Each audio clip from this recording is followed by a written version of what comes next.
जा पाती, लेकिन मैं लंगड़ी हूँ। गुड़िया बेटी, क्या आपको भी बेर खाने हैं? हाँ मम्मा, मेरा दिन तो बहुत है, मगर मैं लंगड़ी हूँ। मेरी बेटी लंगड़ी है तो क्या हुआ, उसकी माँ तो स्वस्थ है। चलो आज मैं आपको बेरी के पेड़ पर ले जाती हूँ। आप भी जग्गू कुक्कू की तरह डाल पर बैठकर खूब बेर खाना। अब जल्दी चलो। फिर एक टोकरी में गुड़िया को बिठाकर मम्मा चिड़िया भी घर से बाहर चली जाती है।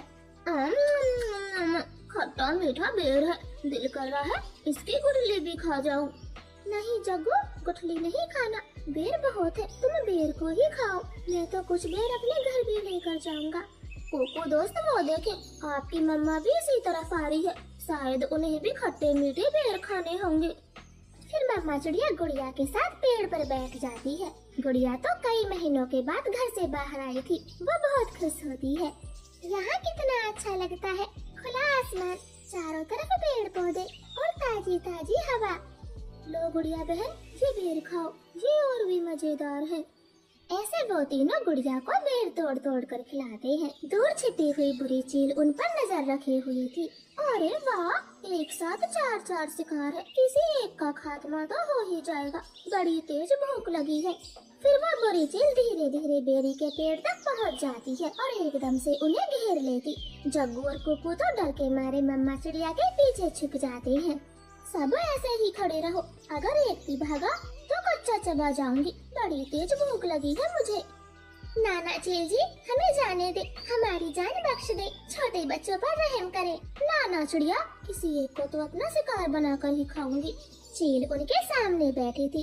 तभी धीरे से जग्गू कौवा कुक्कू के कान में बोलता है, कुक्कू दोस्त, इस चील को गुड़िया को सौंप देते हैं, वैसे भी गुड़िया लंगड़ी है, ये जी कर क्या करेगी, कम से कम हम तीनों की तो जान बचेगी। जग्गू की ये बात सुनकर कुक्कू तुरंत अपनी माँ से बोलता है, मम्मा मम्मा, गुड़िया को यहीं छोड़ दो और चलो यहाँ से, हम अपनी जान बचाते हैं।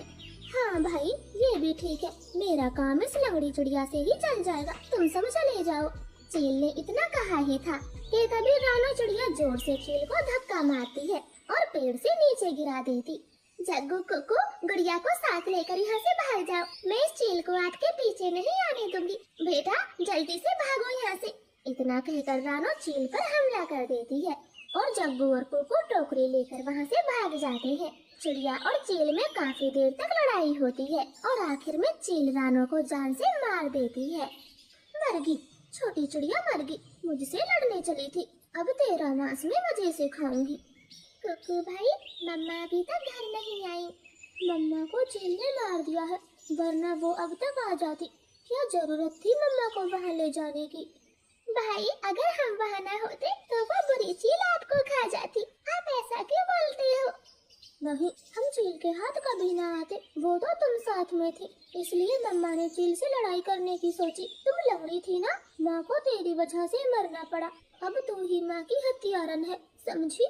ऐसे कुक्कू तो गुड़िया को ही दोषी ठहराता है। अब गुड़िया का ध्यान रखने वाला कोई नहीं था। कुक्कू सारे सारे दिन बाहर घूमता फिरता, वो लंगड़ी बहन का बिल्कुल भी ख्याल नहीं रखता, चाहे वो भूखी हो या फिर प्यासी हो। भाई, सुबह से रात हो गई है, आप मेरे लिए कुछ खाने को नहीं लाए? जंगल में भोजन की कमी हो गई है, अपना पेट भरना ही बड़ा मुश्किल है, ऐसे में तेरे लिए दाना कहाँ से लाता? ऐसा बोलकर कुक्कू तो सो जाता है। गुड़िया को पूरी रात नींद नहीं आती, क्योंकि वो तो कई दिनों से भूखी थी। मम्मा, मम्मा, अगर आज आप जिंदा होती तो मेरा कितना ख्याल रखती, अब तो मुझे भी भूखा सोना पड़ता है।